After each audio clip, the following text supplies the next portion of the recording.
Hello everyone, we are the Mad Scientist team and now we are going to talk about why pencil lead conducts electricity.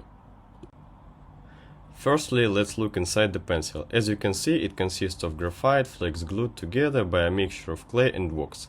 When comparing the resistance of clay, wax and graphite, it is easy to understand that graphite is the main conducting material in the pencil lead. Okay, let's proceed the experimental section.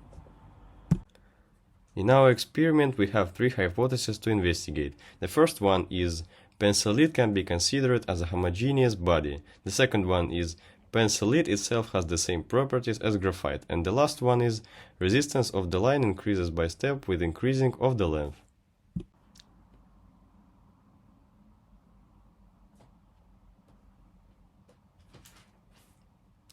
There you can see our experimental setup. It consists of oscilloscope, AC generator and amplifier. You can also observe the main formula we use.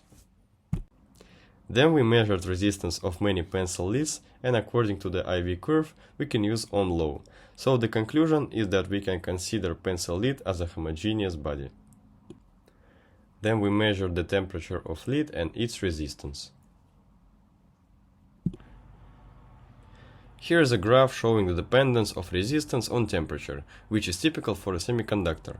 So the resistance of graphite decreases as the temperature increases. This happens because the number of free charge carriers increases exponentially as the temperature rises. This is confirmed by plotting a graph of the natural logarithm of resisting against inverse temperature, which shows a linear relationship.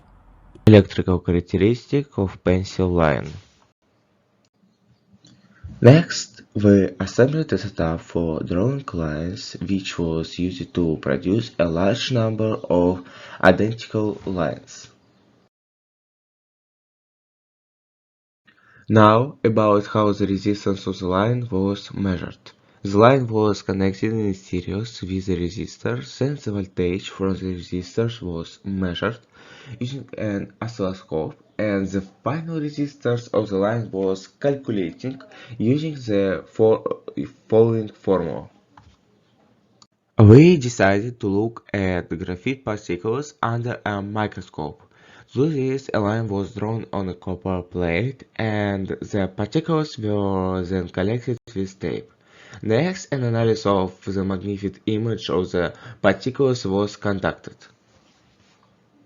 Using processing in the Wolfram mathematical program, we obtained the distribution of particle size. Also visible is the heterogeneity of the particle arrangement with respect to each other. Based on this, the line is an inhomogeneous powder conductor. It was decided to conduct several more runs along the line. As can be seen from the photos, this significantly increased the uniformity of the line. This graph shows the dependence of the line resistance on the number of passes. The resistance reaches a constant value.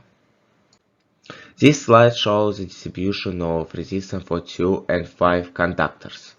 It is clearly noticeable that the resistance is within a small range. During the initial performance, the friction will occur between the paper and the graphite, and then, during subsequent performances, the friction will occur between the graphite and graphite, which will be less than the first. For this, we conducted a qualitative experiment. The change in the length of the pencil lead during single performances is much greater than the same amount of performances in a single line. Next, the dependence of resistance of the length of the line was constructed. As can be seen, at a certain length, the resistance sharply increases. Between these jumps, the resistance increases linearly. With increasing length of the line, the probability of error also increases. When the probability is high enough, the steps occurs. Here is demonstration of how it works. Then we decided to make a simulation in RocketM3 to simulate the process. As you can see, number of contacts in the simulation also increases by steps.